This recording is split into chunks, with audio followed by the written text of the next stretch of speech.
Okay, I've got 6 of my favorite guitars all packed up in cases, ready to go. Joey and I have been talking about having a guitar nerd hangout day.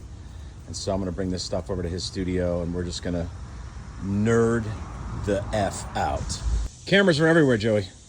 Live on Facebook? Yeah. So this is the Austin Hooks projector, or The projector amp, yeah. I think the whole thing is a film projector from like military. It's a military film projector from like it's pretty badass. I don't know what era, but it's badass. old. And he turns them into these amps. Tubes in the lot. Yeah, it's all kind of bespoke. He like kind of talks to you about the sound you want, and then he dials it in and like picks all the tubes out and all that kind of stuff. Awesome. So, I think it's a 68 Champ and a 76 Princeton. Awesome.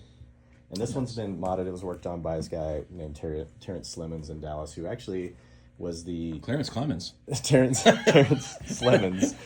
This was a Mexican limited edition. It's nitro finished, so it will wear. And I all my guitars are nitro finished. I like the idea of, even though they look pristine, I like the idea of this being able to kind of patina and age and whatnot. The pickups are Curtis Novak P90s, cool. So they're the mastery bridge on there, and then this tremolo thing is from an older Japanese jazz master that I had, and I have this thing called a stay trem in here, which is the bar stays where you put it, and the pick guard isn't the original pick guard either. It's got a mint green sort of deal on it. That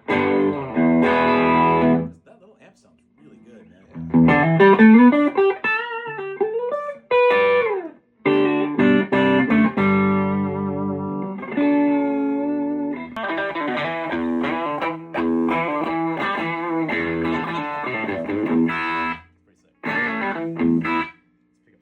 Great, right? So this is all the way up. It's dimed.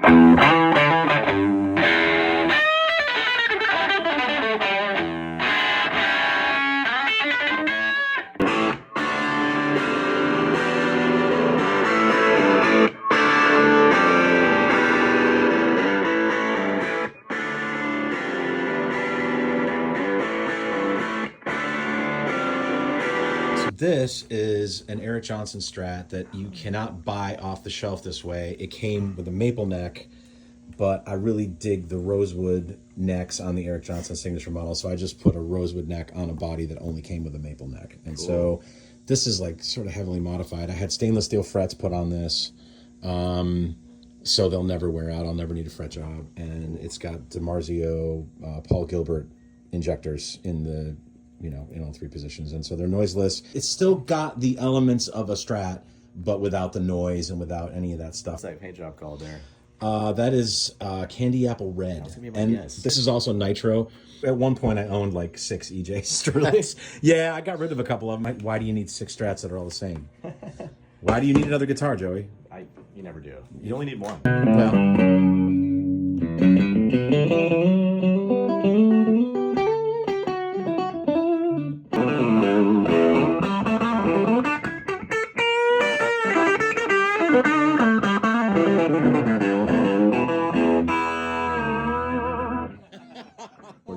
So this is my only Telecaster, the only Telecaster I've ever held on to and kept.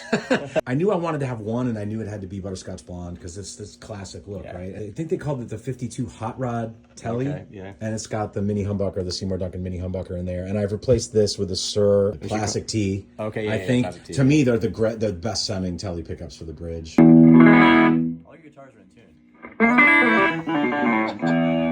tune. It's not my fault. As a friend of mine says, it's got to suck just a little.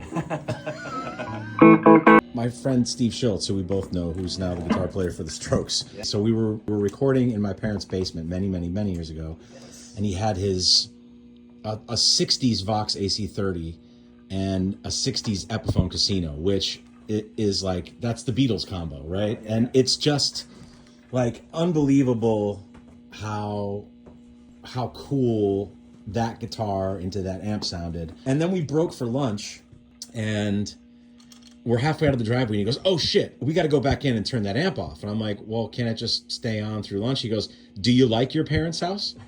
It will catch fire and your parents' house will burn down. We need to turn it off." And I'm like, "Okay." I didn't realize that. I guess those 60s Voxes are notorious for blowing up and catching fire. It's tone to die for. It's Dad joke has entered the chat. I know which guitar I'm stealing when I leave here today.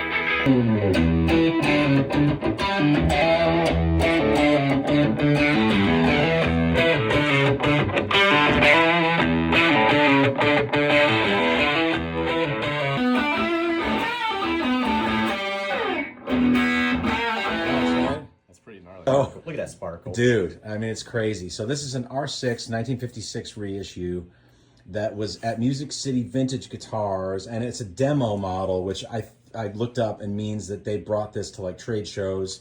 And so it's got a little bit of wear on the back. I don't know if you see, like if you turn it around, the neck, on the back, the back of the body, there's definitely some wear. There's a couple of things. And so that's where it's stamped demo. Oh, and they had it for a really great price, and I had a bass and another guitar that I had, and they offered me an even trade. And so that's how this one came about. So now I have 2 gold tops, which, you know, now, what do these do right here? Those things, they create the magic. Okay. That's where all the people, that's why people come and watch me play sometimes, because they go, look, it's the trapezoidal inlays with, why am I talking like this? It's not even me. It's and what's this do right here? That is Les Paul, and that's more Paul. Gibson custom shop models seem to have like a little extra magic in them for some reason. Like you can buy them off the shelf and you can find a good one, but the custom shops, they're handmade, right? So there's like a little bit more love that goes into them, and they're also 3 times the price. And I think they dip them in maple syrup. They dip them in Canadian maple syrup. Yeah, for the Canadian, they're also fried in Canadian bacon oil, which makes for, that's why it sounds that way. You can almost hear Canada. Do you speak Canada? A little boot.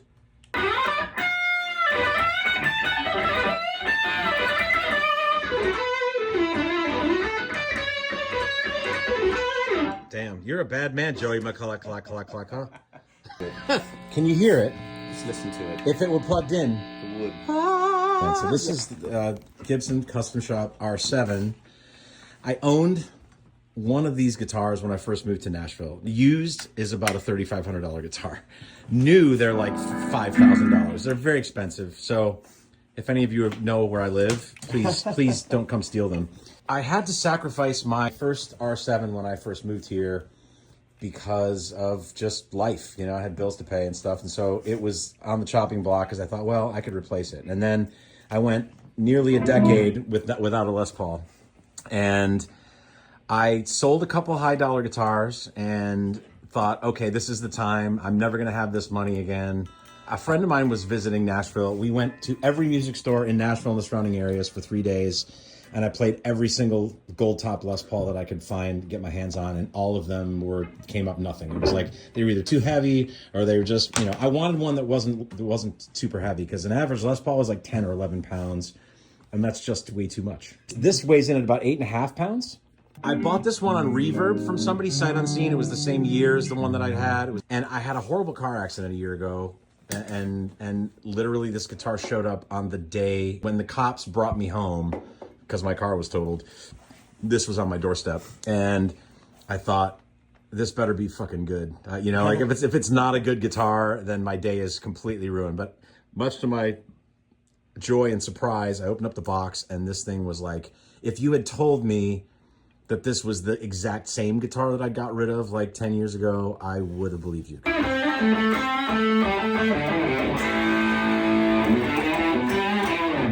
man. Yeah, right? Ripping. Pretty badass. Yeah. One of 2 gold tops that I have. Is it excessive? Yes. Do I care? No.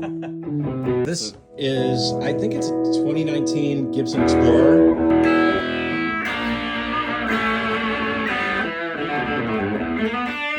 So, it's funny, I found this guitar at Carter's Vintage.